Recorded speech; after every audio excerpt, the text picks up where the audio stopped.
Dios.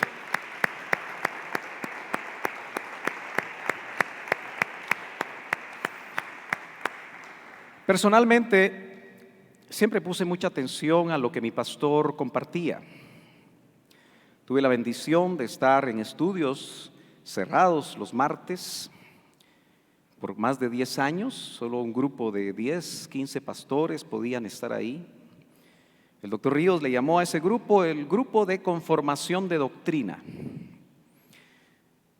Y una de las cosas que yo admiré siempre de este siervo de Dios que recibió mucha revelación es que siempre la expuso primero a un equipo ministerial. Aún con toda la experiencia, aún con todo el éxito ministerial que podía tener, nunca se consideró él suficiente por sí mismo, sino que después de exponernos lo que el Señor le revelaba, nos decía: bueno, ahora bájenme de la moto. Es una frase muy llamativa, ¿verdad? Como dándonos una figura de aquel que va en moto y va rapidísimo y de repente algo lo bajó de la moto y la moto siguió, ¿verdad? Dando a entender que muchas veces nosotros en el proceso de revelación podemos oír algo, percibir algo. Aún Dios tiene la capacidad, por supuesto, porque Él hace como Él quiere, de hablarnos de una manera audible. Algunos han tenido esa experiencia en determinado momento, nos habla en sueños, nos habla en profecía, nos habla de muchas formas. Lo cierto es que Él nos decía, eso sí, bájenme con la palabra del Señor, no con sus ideas. Y honestamente le digo, no era nada fácil bajárselo de la moto, ¿verdad? Obviamente cuando nosotros oíamos algo por primera vez que era difícil de poder asimilar, de poder procesar, pues tratábamos de buscar en la palabra si realmente eso tenía un pie de imprenta, eso le sirvió realmente a él. Y creo que todo ministro que en determinado momento recibe de parte del Señor debería de hacer ese ejercicio. Dentro de lo que en alguna ocasión oí fue una frase, de hecho fueron dos, pero hoy solo sobre una frase voy a hablar. Y fue una frase muy sencilla, porque a él le hablaron y le dijeron Jesús, en singular,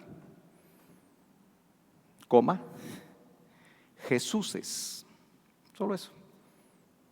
Luego le dijeron Cristo, Cristos. ¿Me está entendiendo? Jesús, Jesúses. Esa va a ser una etapa dentro de la iglesia. Cristo, enfatizando su naturaleza divina, Cristos. Por supuesto, no quiere decir que nosotros vamos a ser Cristos en el sentido de ser Dios, pero sí podemos entender que la Biblia dice en el Nuevo Testamento que nosotros, los que estamos aquí, que hemos nacido de nuevo, no los religiosos, no los evangélicos de domingo, sino que los que tenemos testimonio que hemos nacido de nuevo, que hemos experimentado que nuestro espíritu se unió al Espíritu de Dios y somos uno con Él. Así lo dice la palabra. Dice que somos participantes. Eso es distinto, ¿no? Pero es maravilloso. Y tenemos que tal vez profundizar qué significa ser participantes de la naturaleza divina. Entonces, esa frase, indudablemente usted se estará preguntando si es primera vez que la escucha, probablemente no. ¿Qué le quiso decir Dios a este varón con Jesús? Jesúses. ¿Será que el plan de Dios es y fue siempre, aún desde el primer siglo, clonarse en los hombres? ¿Será que el propósito de Dios no solamente fue traer salvación, sino que dentro de ese enorme número de salvos, buscar que cada uno de ellos, más que tener una religión, realmente pudieran encarnar, como Él lo hizo, la palabra de Dios? Para nosotros no es nada fácil tal vez entender que cuando San Juan capítulo 1 y verso 1 dice: en el principio era la palabra, porque verbo se traduce la palabra, el logos, la palabra. Y la palabra era Dios y la palabra estaba con Dios. Y en el verso 14 de ese mismo capítulo dice, y la palabra se hizo carne. Entonces Jesús es la palabra encarnada. Entonces nosotros los evangélicos, por lo menos leemos la Biblia. No veo que con mucha convicción usted diga que la lee, porque si usted la leyera, dijera, amén. Lamentablemente, el evangélico promedio lee muy poco la Biblia, mucho menos que la estudie, menos aún que medite en ella. La mayoría de los evangélicos están acostumbrados a que su pastor o el ministro que les cubre les hable de la Biblia y a veces ni siquiera saben dónde encontrar los libros. Eso no le pasa a usted. Si yo le digo, hermano amado, búsqueme Abdías 1:1, inmediatamente usted. Ahora si tiene de aquellas Biblias que tienen aquel índice, ¿no?, donde puede meter el dedito y aparece Abdías, hasta difíciles son de usar, ¿verdad? Yo le agradezco al Señor todas las experiencias que me dio, porque yo estuve 10 años en la tradición evangélica. ¿Y a qué me refiero con la tradición evangélica? Pues aquellas iglesias donde no creen en el bautismo con Espíritu Santo, no creen en muchas cosas que tienen que ver con el ministerio del Espíritu actuando hoy. Pero agradezco al Señor por mi pastor, agradezco al Señor por el misionero que llegó a mi casa donde me convertí junto con la familia. El Señor me alcanzó en su misericordia a los 11 años y agradezco al Señor eso. Pero una de las cosas que agradezco es que dentro de las reuniones de jóvenes se hacía esgrima bíblica. ¿Cuántos conocen lo que es el esgrima bíblico? Eso le da a uno mucha facilidad de poder encontrar rápidamente los capítulos, ¿verdad? Pero obviamente el estar leyendo la palabra a uno le indica dónde está Amós, dónde está Habacuc, dónde está Nahum, porque nos familiariza incluso dónde están los libros, ¿verdad? Porque estamos interesados en conocer la bendita palabra del Señor, porque al conocerla tenemos la oportunidad y el reto de poder encarnarla. Eso quiere decir que la frase Jesús, Jesús indica que cada generación de cristianos deberíamos, los que estamos viviendo todavía en el siglo XXI, una época maravillosa. Ay, ¿cómo puede ser maravillosa, Señor, si hay una pandemia? Pero para el que tiene realmente visión espiritual sabe que es maravillosa, porque estaba diciendo a gritos que el Señor vuelve. Amén. Han habido otras pandemias, muchos dirán muchas cosas, pero lo cierto está que la coyuntura que estamos viviendo y los tiempos que estamos viviendo, el Espíritu Santo a nosotros nos indica que el tiempo cada vez se acorta más. Pero Dios, el Padre, el Hijo que murió en la cruz del Calvario, ese maravilloso y perfecto sacrificio no tendría realmente su máximo esplendor si los que vivimos en la tierra no nos decidimos a parecernos a Jesús. Y eso, hermano amado, no es fácil. Pero ¿cuántos saben que hay algo interno, algo espiritual? ¿Cuántos saben que realmente hay dos espíritus divinos dentro de nosotros? Eso suena raro, ¿verdad?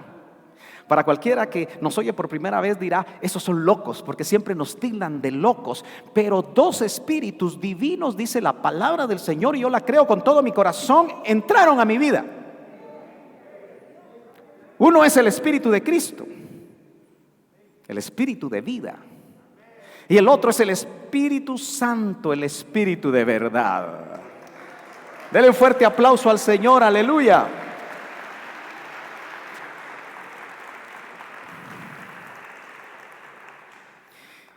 Realmente cuando el Señor inició su ministerio, y es un misterio tremendo, y decía el viernes cómo el hermano Otto enfatizaba mucho, cuando yo lo empecé a oír, que ninguno de nosotros que pretendiéramos tener un ministerio o desarrollar un ministerio, osáramos o nos atreviéramos a desarrollar o empezar ese ministerio sin estar ungidos por el Espíritu Santo. Porque el que es realmente nuestro modelo, porque Jesús les está indicando que nosotros tenemos que, como dice el autor a los Hebreos, poner nuestra mirada en el autor y consumador de la fe, puestos los ojos en Jesús. Él es el modelo. Por eso nadie se puede perder cuando a veces los ministros pierden el camino, pierden el rumbo y se van por otras cosas, cuando tienen su mirada puesta en Jesús. No hay otro modelo. Entonces él no hizo absolutamente nada hasta los 30 años. Ya se puso a pensar usted que a él lo prepararon 30 años para un ministerio de 3 años y medio. ¿Cuánto prepararon a Juan el Bautista para un ministerio de 6 meses? A veces nosotros somos muy entusiastas, muy emocionalistas, y nos acabamos de convertir y ya queremos hacer algo. Al mismo Pablo le pasó, ¿verdad? Se acababa de convertir y dijo, cuando Ananías puso su mano ahí en el capítulo 9 del libro de los Hechos y le fueron abiertos sus ojos, pudo ver nuevamente, dijo: Señor, ¿qué quieres que yo haga? Como nochón, ¿verdad? No, todavía tenía que ser discipulado. Por eso quiero hablar con usted de la necesidad. Hoy casi todas las cosas me parecen a mí que son urgentes, especialmente para los que llevamos años y años y años y años de estar en la iglesia. Que por misericordia del Señor Él nos alcanzó aún siendo jóvenes, pero todavía no hemos cumplido el verdadero propósito de Dios para estar en la tierra, y ya nuestra cabeza, como dijera alguien, ya parece cabecita de algodón. Y todavía seguimos pensando si es el tiempo, si realmente debemos arriesgarnos, si es posible que realmente hagamos las cosas, y la muerte nos puede sorprender sin haber hecho aquello para lo cual el Señor nos llamó. Entonces, en el discipulado de Jesús, a mí nunca se me olvida frases de mi pastor. Dice Eclesiastés que las palabras dichas por un pastor son como clavos bien clavados. Así que mi pastor me clavó muchos clavos. Yo espero por lo menos que algunos de esos clavos Dios se los pueda clavar también a usted, aunque diga ¡ay! ¡Aleluya! ¡Gloria a Dios! Betel es una iglesia pentecostal, puede decir amén, puede decir aleluya, puede pararse, puede decir gloria a Dios, aleluya, dar lugar también a las emociones. Cuando estamos nosotros realmente sabidos que el Señor está actuando en nuestras vidas y nos está hablando. Entonces, el discipulado de Jesús, decía el hermano Otto, en relación a cómo eso se podía practicar en los tiempos contemporáneos, y fue realmente un puntal en el ministerio del doctor. De hecho, la iglesia en Lima empezó con un discipulado de 4 familias. Aleluya. Dios hace de lo pequeño cosas grandes. Dice amén. Yo creo que el Señor en el 2004 a mí me quiso recordar ese principio, que Dios llama lo que no es como si fuera. Y entonces me dio el privilegio de tomar una decisión arriesgada, difícil, de dejar una iglesia de más de 2,000 miembros, con un templo enorme, para empezar de nuevo. Y empecé con 4 familias también. ¡Qué bendición! Allá atrás hay una familia, miren, los hermanos Leal. En el 2004, en un discipulado, ¿se acuerdan? Empezamos.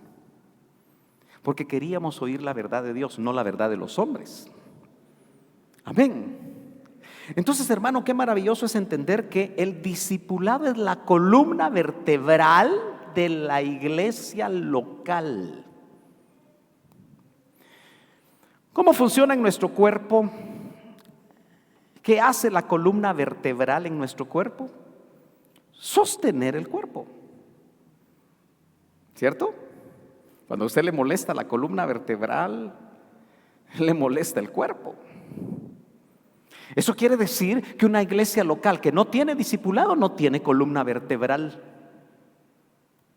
Por eso yo tengo que enfatizar y voy a tener que apretar y apretar y apretar para que usted decida estar en un discipulado, porque usted tiene que ser un discípulo de Cristo. No un asistente dominical a la iglesia. Eso lo hace todo mundo, lo hacen miles, millones de personas alrededor del mundo. Van a un culto el día domingo, a veces de 1 hora, a veces de 2, a veces de 3. Pero durante toda la semana se olvidan de todo. Y viven su vida de una manera normal, a veces muy parecida al mundo. Los que los conocen no se pueden dar cuenta de la diferencia de esa persona que religiosamente llega a su cultito de domingo, pero que su vida no está siendo transformada. No hay una relación dinámica con Dios que haga que cada día sea nuevo y el carácter de esa persona cada vez se parece más a Jesús. Jesús es Lucas, capítulo número 6 y verso 12. En este pasaje, yo no sé cuánto tiempo me va a llevar estar hablando de esto, porque cuando termine Jesús, empezaré con Cristo, Cristos. Y realmente, una de estas madrugadas tuve un sueño. No como aquel autor o cantautor de hace unos 30 años que dijo: ayer tuve un sueño muy sensacional. Eso solo lo recuerdan los de mi época, ¿no? Y dentro de la letra de esa canción él empieza a hacer una utopía de todo lo que en el sueño él miraba, que las naciones tenían justicia, que las personas no estaban con hambre, y realmente una canción, yo diría, con una letra muy humanista y con unos deseos preciosos, solo que en realidad eso puede ser y va a ser una realidad según la Biblia. Amén. Pero eso será cuando hablemos de Cristo, Cristos. Lo que el Señor me mostró en ese sueño. Yo no sueño, o por lo menos no me recuerdo de los sueños. Por eso le puse atención. Dice Lucas capítulo 6 verso 12: en esos días Él, lee usted su Biblia que está con mayúscula Él, porque se refiere al Dios hombre. Dígame, hermano, si está conmigo. A mí me gusta mucho ser retroalimentado, especialmente en la congregación que el Señor por su misericordia me ha puesto a pastorear. Amén. Sí.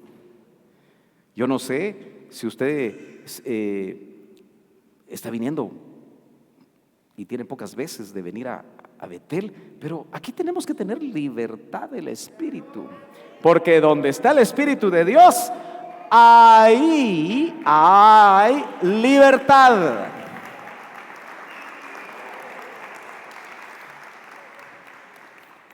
¿Usted ha visto culturas donde la gente, cuando es impactada por una palabra, se para y qué bonito, ¿verdad? Porque uno se retroalimenta.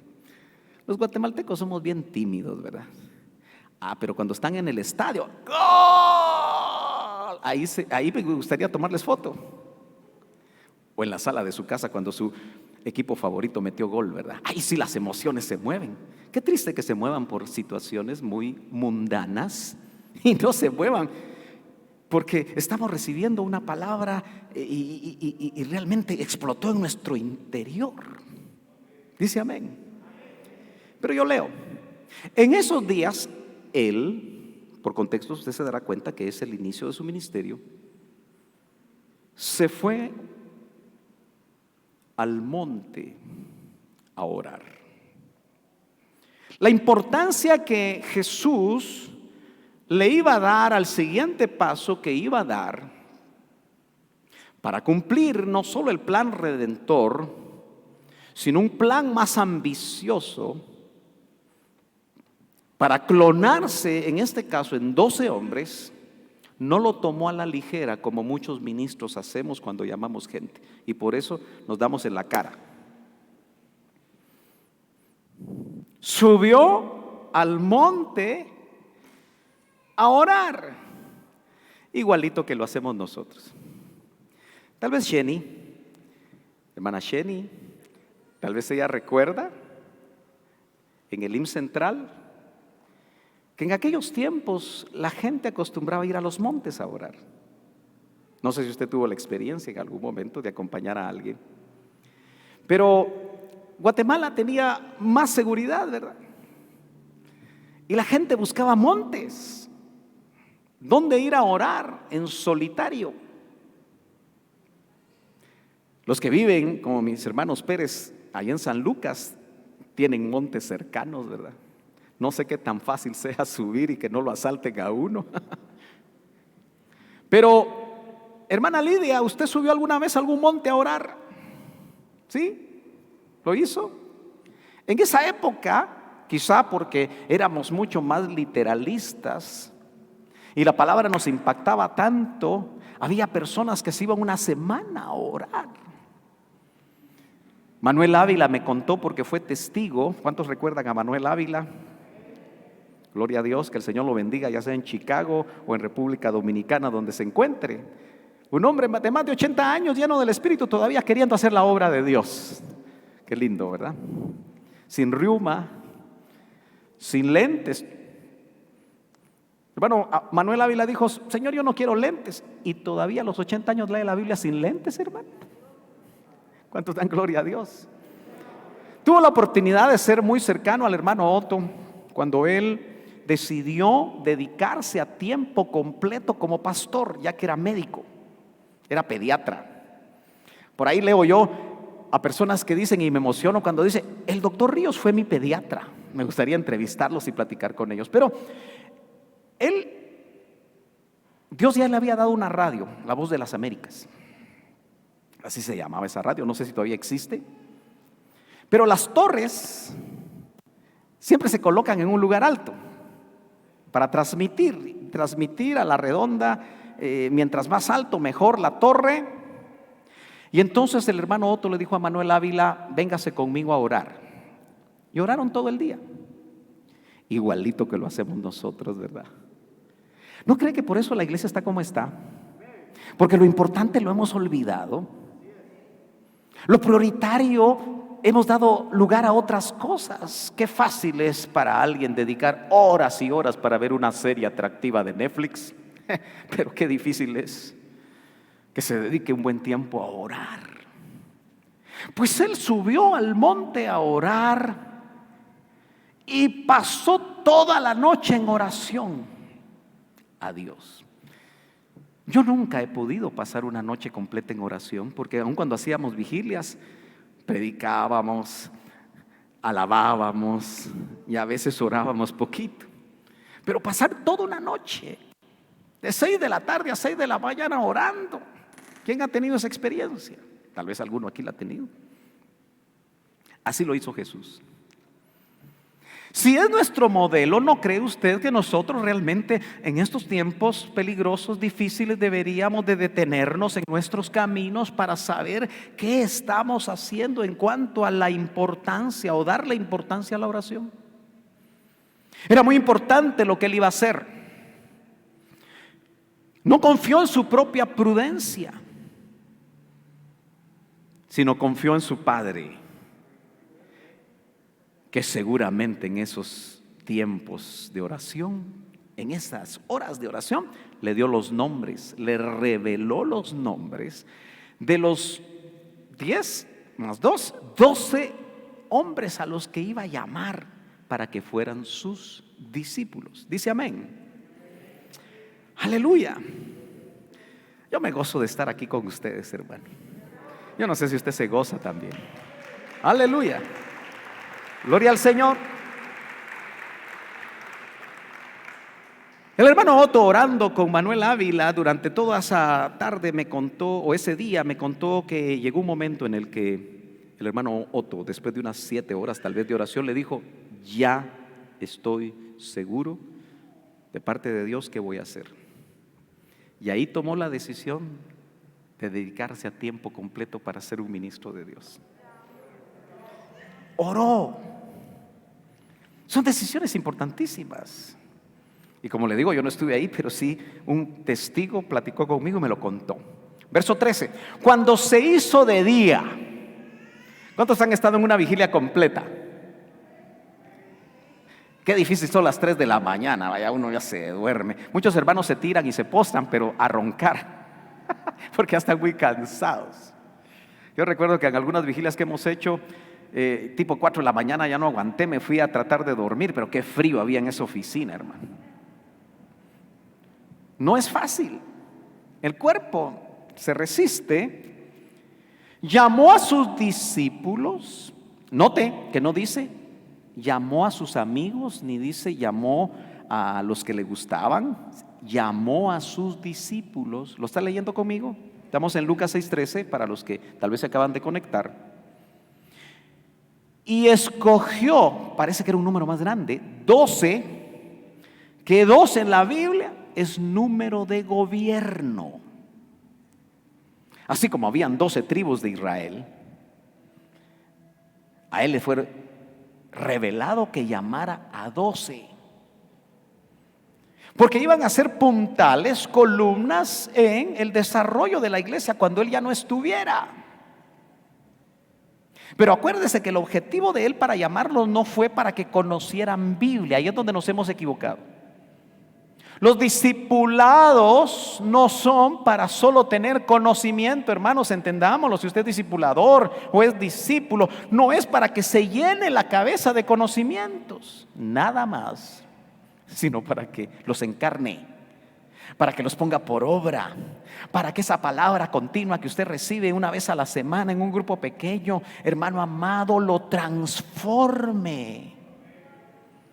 Ayer oía un mensaje del hermano Otto donde él decía: hermanos, a los pastores con los que estaba, la palabra es energía mutante.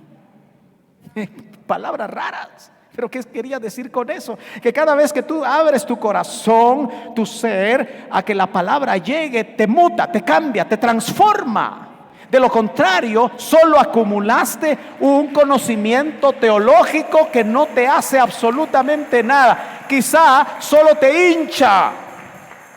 Oh, es que yo sé esto y yo sé lo otro y esto y lo otro. Por eso últimamente usted se ha dado cuenta cómo desde que los gobiernos le exigen a un ministro títulos teológicos, todo mundo saca sus licenciaturas y sus doctorados.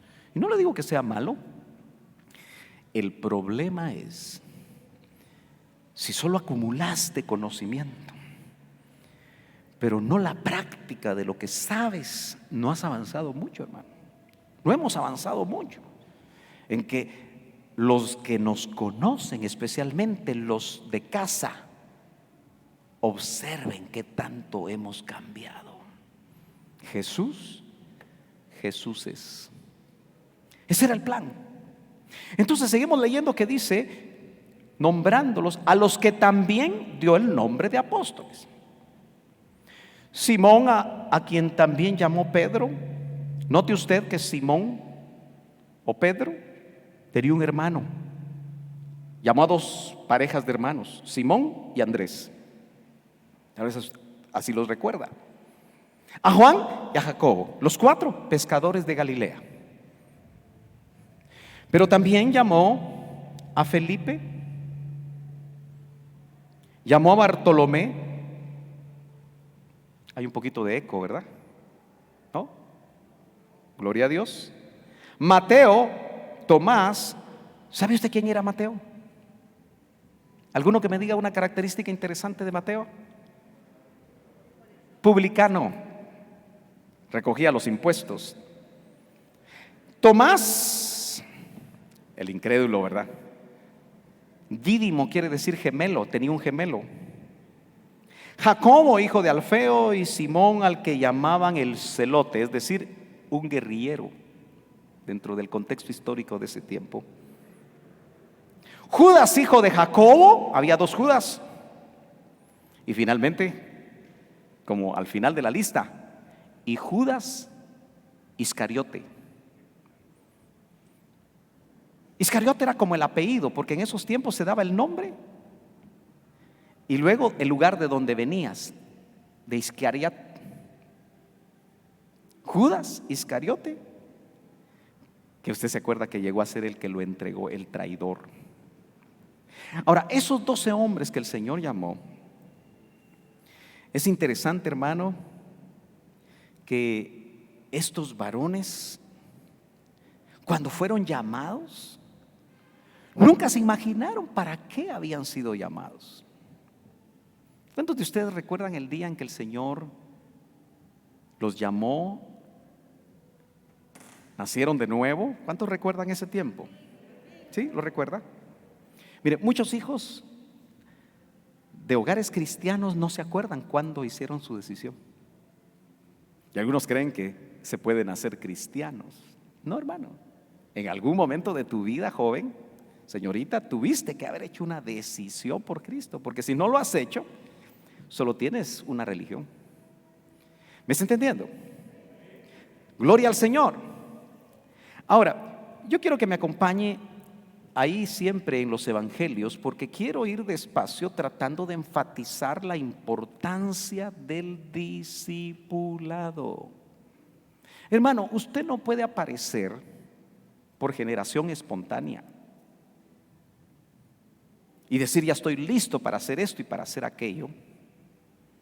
Y yo me he topado en estos más de 50 años de cristianismo con muchas personas, hombres y mujeres, jóvenes y señoritas,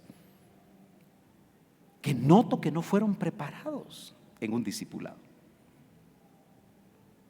Y una característica del que no ha sido procesado en un discipulado, y es que aquí viene la pregunta: ¿quién te discipuló a ti? ¿O quién te está discipulando? Porque eso no termina nunca, hermano. Tú te tienes que responder esa pregunta. Y si no encuentras a nadie que te está discipulando, urgentemente búscalo. Pregunta en esta congregación, donde por eso ministerio en casa no es un eslogan. Es algo que el Señor puso desde el momento en el que nos dio el nombre, y tardé 4 años en estar seguro que el Señor hablaba. Éramos la iglesia sin nombre, aunque éramos la iglesia de Cristo, pero no teníamos una forma de identificarnos. Entonces Betel, ministerio en casas, enfatiza el discipulado. Pero hoy me estoy dando cuenta yo que muchos miembros de Iglesia de Cristo Betel no le dan importancia al discipulado, y tengo que enfatizarlo a la luz de la palabra. Marcos capítulo 3 y verso 13 dice: y subió, un pasaje paralelo, pero tiene unas características interesantes, al monte. Marcos capítulo 3 y verso número 13. Llamó, ¿cómo dice Marcos? A los que él quiso. Pero ya sabemos por el contexto que leímos de Lucas, que fue a los que el Señor le reveló, y ellos vinieron a él. Hay una versión, Arcas Fernández, que en ese capítulo 3 y verso 13 nos indica: después de esto, Jesús subió al monte y llamó a los que bien le pareció. Pero la última frase de esta versión me gusta mucho, porque dice: y se acercaron a él. Tú no puedes decir que eres discípulo de alguien si no estás cerca de esa persona. Ese es el gran problema que tenemos ahora con la pandemia, que los discipulados virtuales no llenan todo el cometido. Pueden enfatizar el conocimiento, puedes tener la oportunidad de que tu discipulador te conteste las preguntas que tienes, pero si ese discipulador todavía no logra entender que su responsabilidad como discipulador es estar al tanto de tu vida, eso que lo haga el pastor. No podemos hacer todo. Un discipulador que tiene 4, 5, 10 familias, no sé, hoy a nivel virtual hay discipulados grandes, debe de preocuparse por llamar a su discípulo: ¿cómo estás? No solamente la transmisión de conocimiento, sino saber cómo está la familia. Yo todavía sigo esperando que los discipuladores me llamen: pastor, fulanita está enferma. Porque no lo hacen. Tal vez porque no han entendido. Pero el discipulado dice, subió al monte y llamó a los que bien le pareció y se acercaron a él. Subraye eso, aunque tal vez su Biblia no lo tiene de esa manera. Algunas dicen y vinieron a él, no sé cómo dice acá, y vinieron a él. Pero me gusta esta porque da a entender que una vez fueron llamados, estaban cerca. Y eso fue completamente literal por 3 años y medio, porque comían, dormían, caminaban, hacían todo juntos. Obviamente nosotros no podemos llevar a cabo un discipulado de ese tipo, ¿verdad?, en este tiempo. Pero por lo menos cada discipulador que me está oyendo, ojalá que los discipuladores vengan a los cultos, ¿verdad? A veces no los veo. A veces me pongo cáustico, ¿verdad? Pero si no meto la espada, ¿cuándo lo hago? Un discipulado es la confianza que un pastor local le da a un hombre o a una mujer para que cuide de las ovejas. No es solo saber Biblia. Eso nos hemos equivocado. Porque usted va a entender, y ojalá que el tiempo me lo permita, que el Señor lo que menos estaba interesado era de acumular conocimientos en la mente de estos hombres, sino que Él les enseñó con el ejemplo. Entonces, hermanos, tenemos que afinar el concepto del discipulado. Pero si tú eres discípulo de alguien, tienes que estar cerca de ese alguien. A mí a veces me dicen, hermano, yo quiero ser su discípulo. ¿Y sabe qué les respondo? ¿Estás dispuesto a pagar el precio? Ya se me quedan viendo. ¿Será que me va a cobrar? Dicen. No, es que tienen que estar cerca. Para empezar, tienen que venir a los cultos.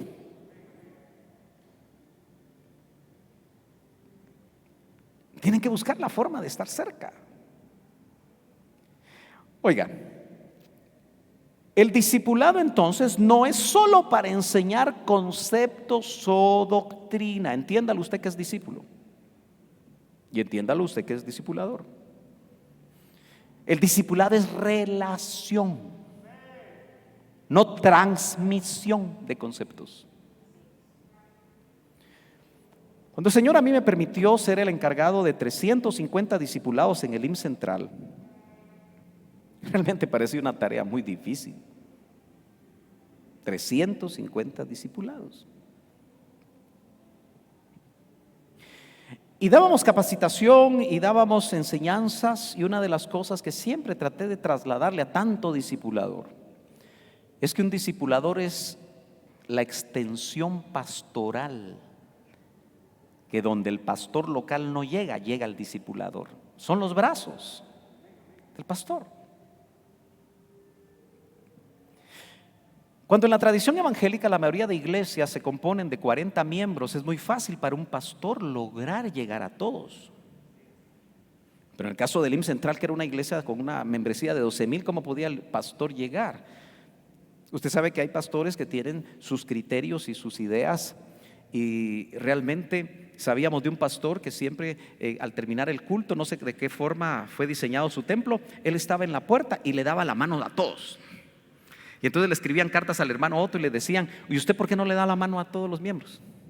Entonces de una manera jocosa decía el doctor, bueno, si le doy la mano a todos los miembros de esta congregación, se me va a desgastar la mano, solo que tuviera mano de palo, decía. Pero lo que le querían decir era que como que él no se acercaba, pero a él ya le habían mostrado realmente cómo el discipulado iba a permitir que otros que él había enseñado pudieran estar cerca de los discípulos, aunque no siempre se entendió. Nosotros somos de una iglesia pequeña que todavía podemos entender la importancia de que si usted va a ser discipulado, y es urgente en este tiempo, para que usted realmente tenga supervisión. A ver, ¿a cuánto nos gusta que alguien nos supervise? Así honestamente. A ninguno, ¿verdad? ¿Y sabe usted que los pastores debemos de supervisar sus almas? ¿Lo ha leído en la palabra? Entonces, ¿por qué no le gusta la supervisión? ¿Aló? Por eso, cuando un pastor no logra llegar a todos, debe de tener personas fieles que lleguen a todos y puedan conocer realmente cómo están enfrentando la vida cristiana diariamente. De lo contrario, las iglesias locales se vuelven una fábrica de religiosos evangélicos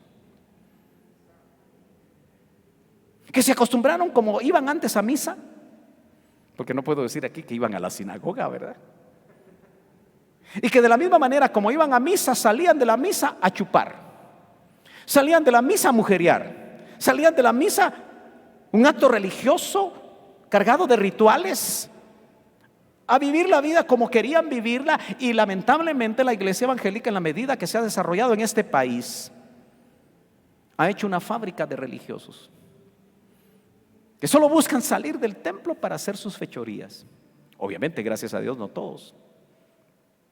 Pero ya le dije a usted, y ojalá que lo esté enfatizando lo suficiente, que Jesús sí habla del propósito de Dios, de que desde el día que se metió en usted, ¿cuántos sintieron algo cuando Cristo entró a sus vidas? Tal vez otros no sintieron nada, porque esto es un asunto de fe. Y la Biblia dice que Él es Cristo en vosotros, así dice, ¿verdad? La esperanza de gloria. Cristo en vasos de barro es la esperanza de gloria aún para toda la tierra, como lo dice Romanos capítulo 8. Entonces el verso 14 dice: y designó a 12, estamos en Marcos 13, ahora 3:14, y designó a 12 para que, para enseñarles Biblia. No estaba escrita, solo el Antiguo Testamento, en rollos. No todos tenían acceso a esos rollos. Y designó a 12 para que, eso habla de propósito, sencillamente para que estuvieran con Él. Lamentablemente nosotros nos quedamos muy cortos en el discipulado actual, en lo práctico, porque casi nunca el discipulador está con sus discípulos, ni los discípulos con el discipulador. Solo taca, enseñanza, enseñanza, enseñanza, enseñanza. En el Antiguo Testamento y en el Nuevo Testamento, la palabra enseñanza, una en hebreo y otra en griego, es una palabra de doble vía. Porque la primera vía es transmisión de conocimiento, transmisión de una verdad, pero no se completa el proceso de enseñanza hasta que la persona que enseñó al que recibió la enseñanza no verifica, esa es la segunda vía, que esa palabra se puso en práctica. ¿Me está entendiendo? Entonces, ¿cómo podemos nosotros verificar que cuando estamos enseñando algo de la palabra del Señor, realmente nuestros discípulos lo ponen en práctica? Es observándolos. Sospecho que me van a mandar unas cartas de renuncia a algunos discipuladores, porque la tarea no es fácil. Entonces dice: y designó a 12 para que estuvieran con Él, y luego, y para enviarlos a predicar. El Señor no pensaba que Pedro o Tomás o Andrés no eran aptos para enviarlos a predicar. ¿Usted se ha dado cuenta que en nuestras iglesias locales los que predican son pocos? Y que muchos que están sentados, que estoy seguro que tienen que dar, nunca se animan. Ay, es que usted no me da un tirito, hermano Sergio. Ahí están los parques. Ay, no, porque me voy a contagiar. ¿No se ha dado cuenta usted que en las reuniones evangelísticas, hermano Mauricio, se les da un tirito a algunos? Y antes en el IM no se le decía a la persona: vos hoy vas a predicar. Muchos se les debe haber pasado eso. Pero al quitar el temor escénico que muchas veces nos da de hablar, porque uno de los grandes temores de las personas en general es hablar en público. Pero ¿cuántos saben que hay una promesa para el que está lleno del Espíritu Santo, que las palabras le serán dadas en su boca. Que Dios va a poner las palabras en su boca. Que Dios va a guiar el mensaje para que sepamos qué hablar. Y para que tuvieran autoridad de expulsar demonios.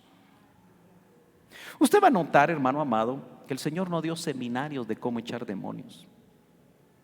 No dijo, mira, paso 1, haces esto, paso 2, haces esto, paso 3, como ahora se hace en las iglesias. Por eso ayer un pastor amado, cantautor, a veces cantamos cantos de ese varón que surgió de las filas del IM. Me recordaba lo que dice Lucas, o mejor dicho, sí, el autor Lucas, solo que en el libro de los Hechos, en el capítulo 1, cuando dice lo que Jesús comenzó a hacer y luego a enseñar. Y él se rió porque le dije, la iglesia de este tiempo y la iglesia quizá de muchas generaciones, enseñamos y no hacemos. En cambio Jesús, lo que empezó a hacer, dice Lucas, hablándole a Teófilo: oh excelentísimo Teófilo, yo te voy a escribir lo que Jesús empezó a hacer. Y en segundo plano pone enseñar. Entonces, ¿cómo aprendieron ellos a echar fuera demonios? Viendo a su maestro echar fuera demonios. ¿Cómo aprendieron a orar? Viendo lo que oraba toda la noche, se levantaba de madrugada para orar, igualito que nosotros. Por eso le digo, queda muy corto el hecho de que hoy se discipule. Recuerdo que algunos ministros que Dios ha usado de una manera muy especial tuvieron un discipulador en los tiempos aquellos del IN. Y me cuenta uno de ellos que llegaba a las 5 de la mañana a tocarle: vengo a orar con vos.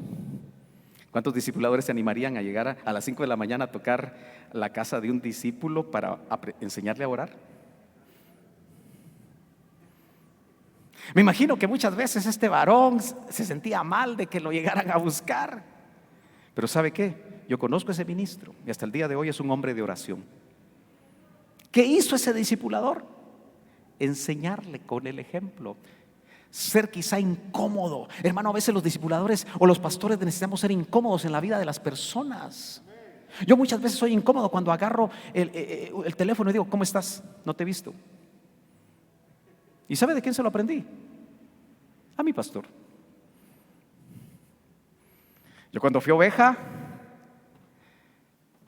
por alguna razón el Señor me permitió sentarme en un lugar donde el hermano Otto me miraba. Hoy, con esto de las distribuciones, a veces usted se sienta aquí, a veces se sienta por allá, a veces se sienta por aquí, dependiendo con cuántos venga y cómo está la cosa. Pero es chiquito, yo sé cuando usted viene y cuando no viene. Ahora, aunque ande como el enmascarado de plata, todavía logro identificar quiénes son. Algunos no los conozco todavía, pero allá le ando enviando a Minor: ¿quién es este? ¿Quién es ella? No lo había visto antes, para saber si usted viene o no viene. Y entonces algunos, cuando reciben ese mensajito, dirán: ay, este chute. Así decimos en buen chapín, ¿verdad? ¿Por qué quieres saber si llegué o no llegué? Porque me dieron la responsabilidad de cuidarte, de supervisarte, de saber en qué andas. No solamente me voy a concretar con dar un mensaje y a ver cómo lo agarras, porque quiero seguir siendo un ministro responsable delante de Dios, porque daré cuenta. Así dice la Biblia, que los pastores darán cuenta.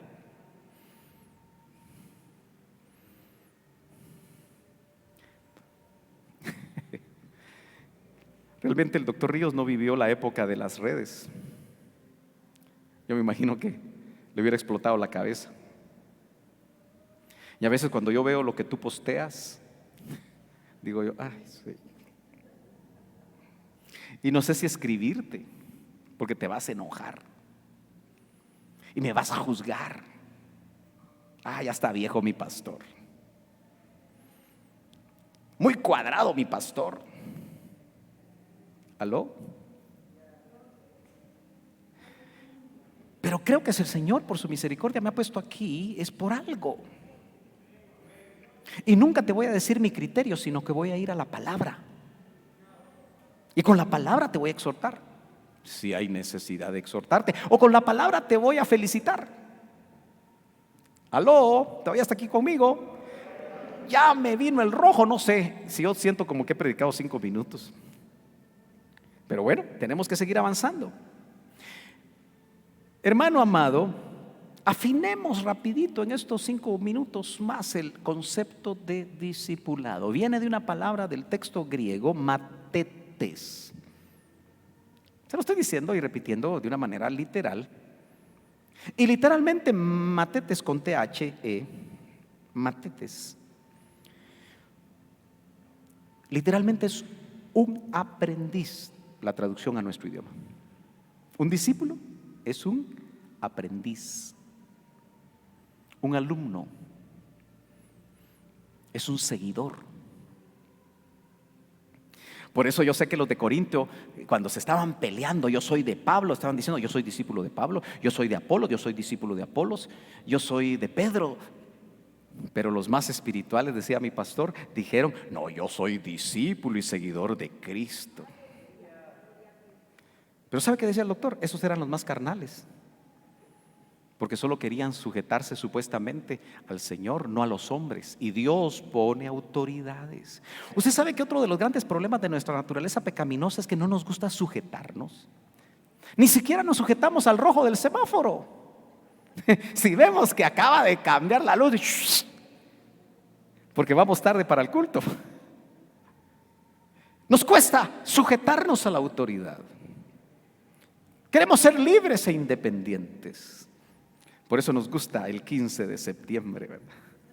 Para celebrar la libertad patria. Pero da la casualidad que en la palabra lo que yo leo es que nosotros debemos de sujetarnos los unos a los otros. Y Dios ha puesto dentro de la estructura de la iglesia que nos sujetemos. Y eso se aprende en el discipulado, aprendiz. Mi papá fue sastre toda su vida. Aunque después, cuando se graduó de la universidad como economista, pues trabajó en varios sectores del gobierno como economista. Pero ustedes saben que los papás, cuando llegan las vacaciones, o las mamás, cuando ven que uno empieza a aplanar las calles, ¿a cuántos les dijeron que eran aplanadores de calles? ¿A cuántos les dijeron que eso? Ya estás aplanando las calles, le decían. ¿Verdad que ese era el concepto? Así le decían a uno. Entonces me empezaron a mandar a mí para que aprendiera, ser un aprendiz de sastrería. Y recuerdo que mi papá, como a los sastres les llevaban en esos tiempos que descosieran o arreglaran los ruedos, me ponía con un gilet a cortar los hilitos que hacían el ruedo. Una vez me dio como 15 pantalones y terminé con callos en las manos porque no tenía la costumbre. Lo más difícil para mí fue aprender a hacer las bolsas del pantalón. Claro, si usted me pregunta cómo se hace la bolsa de un pantalón, ya no la puedo hacer. Aprendí a hacer los ruedos, pero al final me gustó más que me mandara a comprar, porque usted sabe que los sastres entre noviembre y diciembre, en el concepto de la Navidad que tiene la mayoría del guatemalteco, se hace su tacuche, su estreno. Yo sé que usted ya no hace eso, ¿verdad? O quién sabe. Entonces los sastres tienen mucho trabajo. Entonces ya no le daba tiempo a mi papá ir a comprar los materiales, las telas, me mandaba con los muestrarios. Y entonces a mí me gustaba más hacer los mandados que aprender la sastrería. Por eso no la aprendí. ¿Aló? ¿Cuántos aquí han tenido la experiencia de ser aprendiz de alguien? Bastantes. Las jovencitas a veces son aprendices para aprender a cocinar, porque si ni cocinan o se les queme el agua cuando se casen, les va a ir mal. ¿Aló? Entonces el concepto realmente bíblico es aprendiz, alumno, seguidor. Mire lo que dice este diccionario bíblico. Dice: con frecuencia un discípulo que cree en las enseñanzas de su maestro. Que cree en las enseñanzas de su maestro. Pero no se queda ahí el concepto. Y lo sigue de cerca.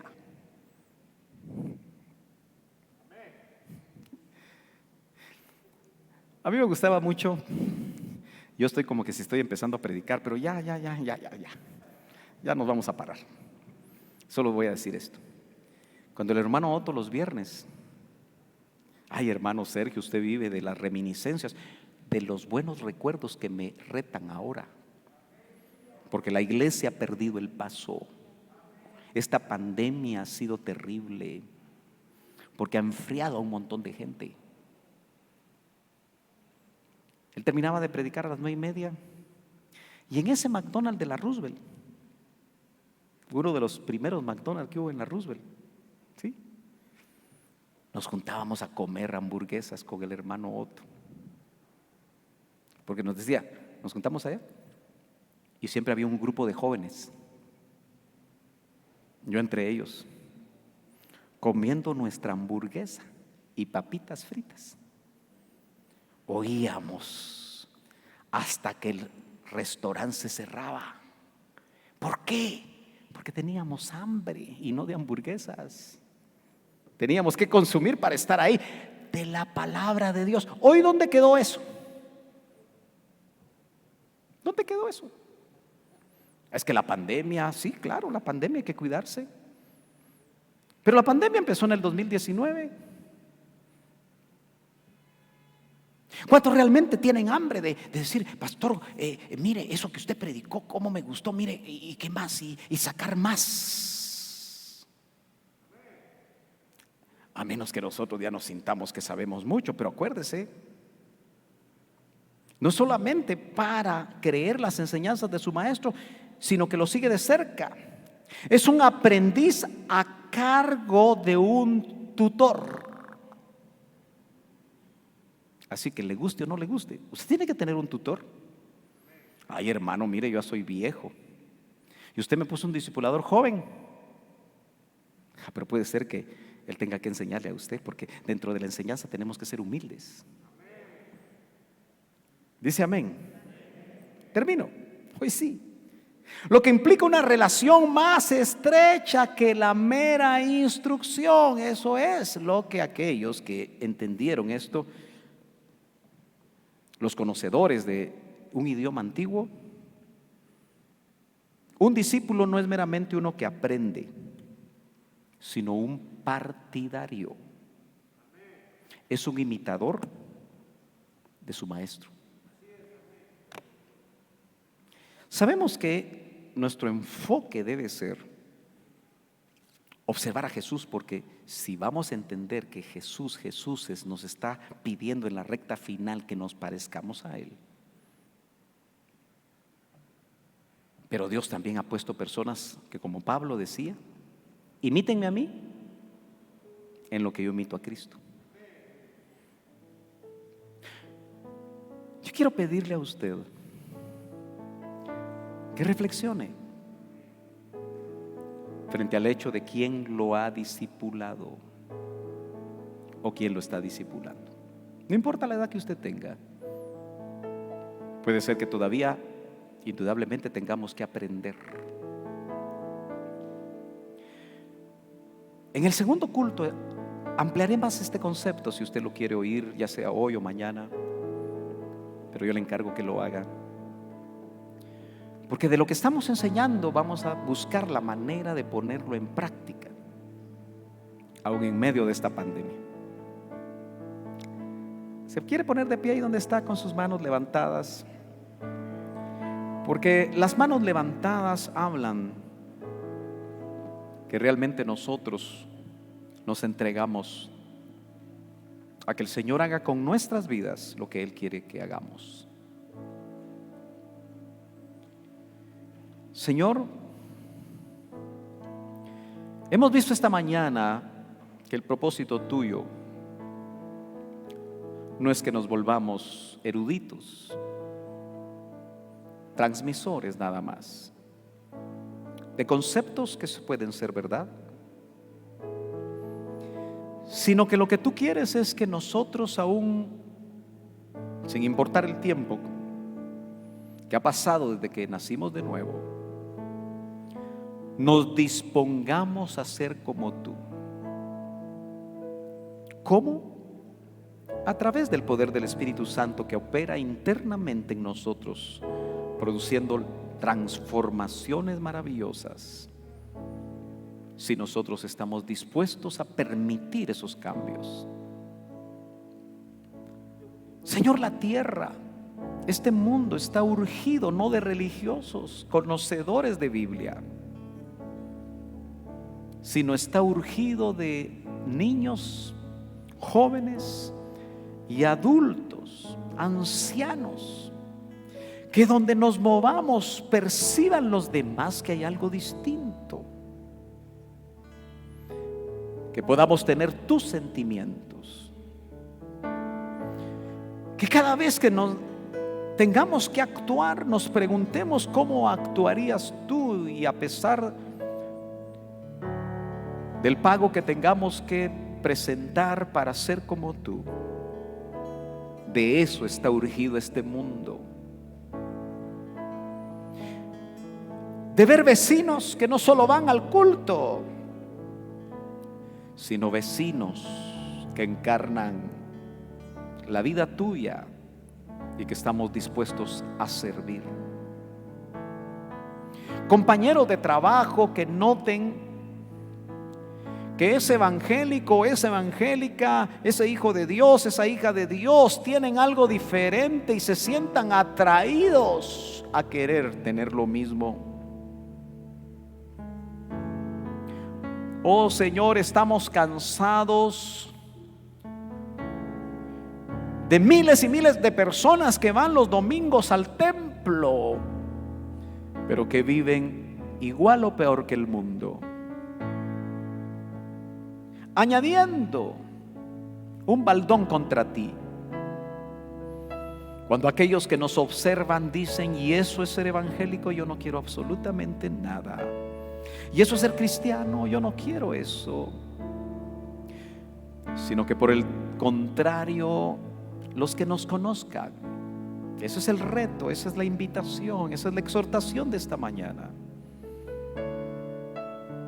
digan: yo quiero ser como Él. Yo quiero preguntarle cómo ha hecho, qué le pasó a su vida, por qué ama de la manera que lo hace, por qué actúa de la manera que lo hace, por qué ayuda. Señor, ayúdanos esta mañana a cada uno de los que estamos aquí, los que sintonizaron este mensaje, a meditar durante todo este día en la necesidad de ser como tú. Llévanos con paz, llévanos con tu bendición, en el nombre de Jesús. Amén y amén. Que Dios los bendiga, hermanos amados, a cada uno de ustedes. Cuídense. Los de atrás empiezan a salir. Señor, aleluya. Señor, Señor, ¿a quién iremos?